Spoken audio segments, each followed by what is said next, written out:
അതിനുവേണ്ടി എനിക്ക് കുറിപ്പ് കിട്ടിയിട്ടുണ്ട്. വേഗം നിർത്തണം എന്നാണ് പറയുന്നത്. വേഗം നിർത്തിക്കോളാം. അപ്പോ ചേരിതിരിവുണ്ടാക്കി ഇത് മുസ്ലിങ്ങളും ക്രിസ്ത്യാനികളും തമ്മിലുള്ള ഒരു പോരാട്ടമാണ് എന്ന് വരുത്തി തീർത്ത് അതിലേക്ക് നുറഞ്ഞു കയറാൻ ശ്രമിക്കുന്ന ചില ഫണ്ടമെന്റലിസ്റ്റ് ഓർഗനൈസേഷനുകളുടെ ലക്ഷ്യം എന്താണ് എന്ന് ഇത് നയിക്കുന്ന ആളുകൾക്ക് മനസ്സിലാക്കണം. ഏതായാലും ഭൂസംരക്ഷണ സമിതിയുമായും കോട്ടപ്പുറം രൂപതയുമായും നിരന്തരം ഈ വിഷയങ്ങൾ ചർച്ച ചെയ്യുന്ന, അത് മനസ്സിലാക്കി അതിൻ്റെ പൾസ് മനസ്സിലാക്കി അതിൻ്റെ ഇടപെടേണ്ട സമയങ്ങളിൽ ഇടപെട്ട് മുന്നോട്ട് പോകുന്ന ഒരാൾ തന്നെയാണ് ഞാൻ. എന്നോട് ഒരുപാട് ചോദ്യങ്ങൾ ചോദിച്ചപ്പോൾ എവിടെയെങ്കിലും ഞാൻ കുറച്ച് ചോദ്യങ്ങൾ ചോദിക്കണ്ടേ? ഞാൻ ഫേസ്ബുക്കിൽ ഇത് സംബന്ധിച്ച് എൻ്റെ നിലപാട് വ്യക്തമാക്കിക്കൊണ്ട് ഞാനൊരു കുറിപ്പിട്ടിരുന്നു. അതിനു മുമ്പ് മുനമ്പത്ത് വന്ന് ഞാൻ നിങ്ങളെ അഭിസംബോധന ചെയ്ത് സംസാരിച്ചിരുന്നു. ഞാൻ എൻ്റെ ലെറ്റർ പാഡിൽ ഒരു ലെറ്റർ എൻ്റെ നിലപാട് പറഞ്ഞ് സ്വീകരിച്ചിരുന്നു. എന്നോട് ചോദിച്ച ചോദ്യങ്ങൾക്ക് ഞാനും കുറച്ച് ചോദ്യങ്ങൾ ചോദിക്കുക. ഇന്ത്യൻ പാർലമെന്റിൽ 17ാം ലോക്സഭയിൽ 2019 നമ്മുടെ വൈപ്പിനടക്കമുള്ള, നമ്മുടെ അതിരൂപത വരാപ്പുഴ അതിരൂപതയിലടക്കമുള്ള ഒരു കമ്മ്യൂണിറ്റി, നമ്മുടെ കമ്മ്യൂണിറ്റിയുടെ ഭാഗമായിട്ടുള്ള ഒരു കമ്മ്യൂണിറ്റി ഉണ്ടായിരുന്നു. നിങ്ങൾ ചിലപ്പോൾ മറന്നുക, അല്ലെങ്കിൽ കാസ എന്ന് പറയുന്ന സംഘടനയുടെ അംഗങ്ങൾ മറന്നുക. ആ മറന്ന ആളുകളോടുള്ള ഒരു ഓർമ്മപ്പെടുത്തലാണ്. 2019 ഇന്ത്യൻ പാർലമെന്റിൽ ഒരു നിയമനിർമ്മാണം നടത്തി. ആ നിയമനിർമ്മാണം എന്ന് പറയുന്നത് ഇന്ത്യക്ക് സ്വാതന്ത്ര്യം ലഭിച്ച് ഇന്ത്യ ഒരു റിപ്പബ്ലിക്കായി 70 വർഷം തികഞ്ഞപ്പോൾ ഇന്ത്യൻ പാർലമെന്റിൽ 2 അംഗങ്ങളെ തെരഞ്ഞെടുത്തുകൊണ്ടിരുന്നത് നോമിനേഷൻ വഴിയാണ്. ആ നോമിനേഷൻ എന്ന് പറയുന്നത് ആംഗ്ലോ ഇന്ത്യൻസ് എന്ന് പറയുന്ന ഒരു കമ്മ്യൂണിറ്റിക്ക് വേണ്ടിയിട്ടാണ്. ഈ രാജ്യത്തിന്റെ സ്വാതന്ത്ര്യ സമര ചരിത്രത്തിൽ നിർണായകമായ പങ്ക് വഹിച്ച, ഈ രാജ്യത്തിന്റെ നേവൽ ഫോഴ്സിൽ നിർണായകമായ സാന്നിധ്യം ഉണ്ടായിരുന്ന, ഇന്ത്യൻ റെയിൽവേസിൽ നിർണായകമായ ഡെവലപ്മെന്റൽ വർക്കിന് നേതൃത്വം കൊടുത്ത ആ ആംഗ്ലോ ഇന്ത്യൻ സമൂഹം ഒരു മൈനോറിറ്റി കമ്മ്യൂണിറ്റി ആണെന്ന ഭരണഘടനയിൽ എഴുതി ചേർത്തതിന്റെ അനുസൃതമായി 70 വർഷത്തോളം ഇന്ത്യൻ പാർലമെന്റിലും കേരള നിയമനിർമ്മാണ സഭയിലും അതുപോലെ തന്നെ ഇതര നിയമനിർമ്മാണ സഭകളിലും അവർക്ക് MLA-മാരും MP-മാരും ഉണ്ടായി. സ്റ്റീഫൻ പാദുവെ പോലെ പരിണതപ്രജ്ഞരായിട്ടുള്ള ആളുകൾ നൽകിയ ഈ സമൂഹത്തിന് വേണ്ടിയിട്ടുള്ള കോൺട്രിബ്യൂഷൻസ് നമ്മൾക്കറിയാം. ആ സ്റ്റീഫൻ പാദുവയിൽ തുടങ്ങി മരിച്ചുപോയ യശശരീരനായ ഡേവിഡ് പിൻഹീറോ മുതൽ അത് കഴിഞ്ഞ് ലൂഡി ലൂയിസും ജോൺ ഫെർണാണ്ടസ് അടക്കമുള്ള ആളുകൾ ഈ സമൂഹത്തെ പ്രതിദാനം ചെയ്ത് കേരള നിയമനിർമ്മാണ സഭയിൽ പോയിരുന്നു. ഇന്ത്യൻ പാർലമെന്റിൽ ഇവിടെ ഉണ്ടായിരുന്നു ചാൾസ് ഡയസ് ഇവിടെ പ്രതിദാനം ചെയ്ത് MP ആയി പോയ ആളാണ്. നമ്മുടെ വൈറ്റിലെ സ്വദേശിയാണ്.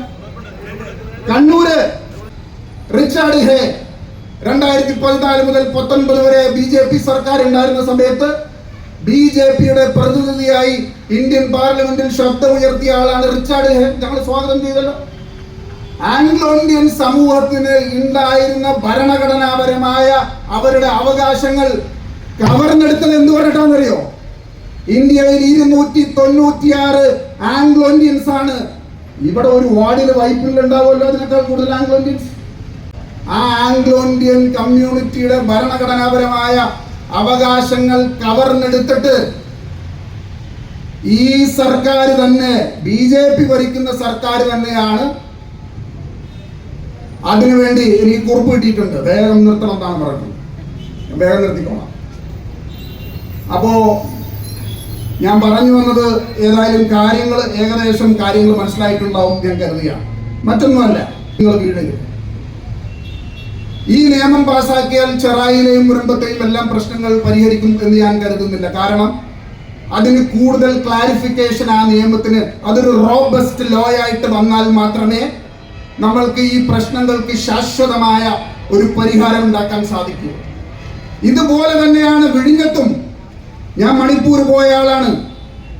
ഈ സർക്കാർ തന്നെ നിങ്ങൾ എഴുതി വെച്ചോളൂ, ചർച്ച് ബില്ല് കൊണ്ടുവരാൻ പോവുകയാണ്. ചർച്ച് ബില്ല് കൊണ്ടുവരുമ്പോഴും കോൺഗ്രസിന്റെ പ്രതിനിധി എന്നുള്ള രീതിയിൽ, എറണാകുളത്തിന്റെ ജനപ്രതിനിധി എന്നുള്ള രീതിയിൽ ഞാൻ എതിർക്കും.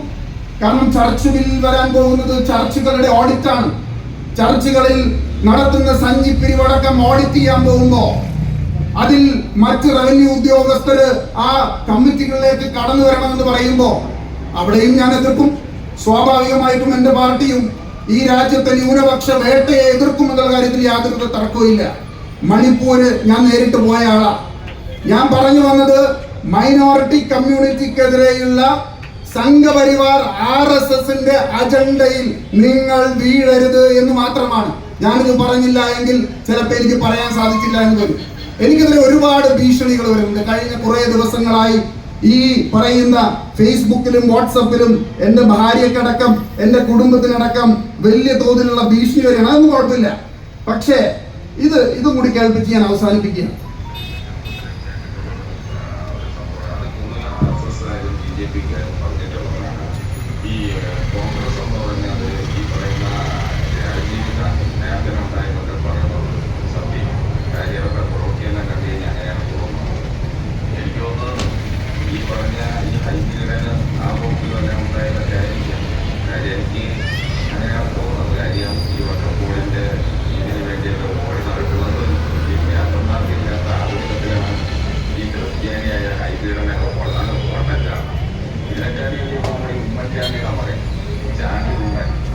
ഒരു പ്രസംഗം നടത്തിയതാണ്. അല്ലാതെന്താ പ്രശ്നം? യൂറോപ്പിൽ അമേരിക്കയിൽ പള്ളികളെല്ലാം ഡാൻസ് പാടാവുന്നത്, ബാറുകളാവുന്നത്, എന്താ കുഴപ്പം? എന്ന് ചോദിക്കുന്ന നാളെ ക്രിസ്ത്യാനികളുള്ള കേരളം എവിടെയൊക്കെയാണ് അന്വേഷണത്തോടുകൂടി എൻ്റെ ക്രിസ്ത്യാനി എന്ന് പറഞ്ഞവരൊക്കെ നടക്കുക. കോൺഗ്രസ് വെള്ളയിട്ട ശവങ്ങളാണ് ഉണ്ടായത്. അതുകൊണ്ട് ഈ അതെങ്കിലും കോൺഗ്രസ്സുകാരന്മാർ ഇതിലുണ്ടാക്കി നിങ്ങളുടെ വാർഡ് പ്രസിഡന്റും മണ്ഡലം പ്രസിഡന്റും ഇതൊന്നും പറയുക. അപ്പൊ ഈ ചർച്ചകളാണ് ചെറായി ഭൂസംരക്ഷണ സമിതിയെ സംരക്ഷിക്കുന്നതെന്ന് ഞാൻ വിശ്വസിക്കുന്നില്ല. ഞാൻ ഒരു കാര്യം മാത്രം പറഞ്ഞു തരാം. ഇതാണ് ഞാൻ പറഞ്ഞത്. RSS സംഘപരിവാറിന്റെ ഇടപെടൽ വളരെ കൃത്യമായ വർഗീയ ചേരിതിരിവുണ്ടാക്കാൻ വേണ്ടിയിട്ടുള്ള പരിശ്രമങ്ങളുണ്ട്. അതിൽ നിങ്ങൾ വീഴരുത് എന്ന് മാത്രം പറഞ്ഞുകൊണ്ട് ഒരു കാര്യം ഞാൻ നിങ്ങൾക്ക് ഉറപ്പു തരാം. ഹൈക്കോടതിയല്ല, സുപ്രീം കോടതിയല്ല ഏത് വിധി വന്നാലും, ഏത് നിയമനിർമ്മാണം നടന്നാലും ഇല്ലെങ്കിലും ചെറായിലെ ഒരു കുടുംബത്തെ പോലും ഞാൻ ജീവനോടെ ഇരിക്കുമ്പോൾ അവിടെ നിന്ന് കുടിയൊഴിപ്പിക്കാൻ അനുവദിക്കില്ല എന്ന് മാത്രമേ അവസരത്തിൽ പറഞ്ഞു. എനിക്ക് ട്രാൻസ്ഫർ ആയി പോസ്റ്റിംഗ് ഒന്നുമില്ല. ഞാൻ MP ആയാലും MP അല്ലെങ്കിലും ഞാൻ ഇവിടെ തന്നെ ഉണ്ടാകും. നിങ്ങളുടെ അവസാന പോരാട്ടം വരെ ഞാൻ മാത്രമേ ഉണ്ടാവൂ എന്ന് മാത്രം പറഞ്ഞുകൊണ്ട് നിർത്തുന്നു. എല്ലാവരും ഐക്യദാർഢ്യം പ്രഖ്യാപിക്കുന്നു. നന്ദി, നമസ്കാരം.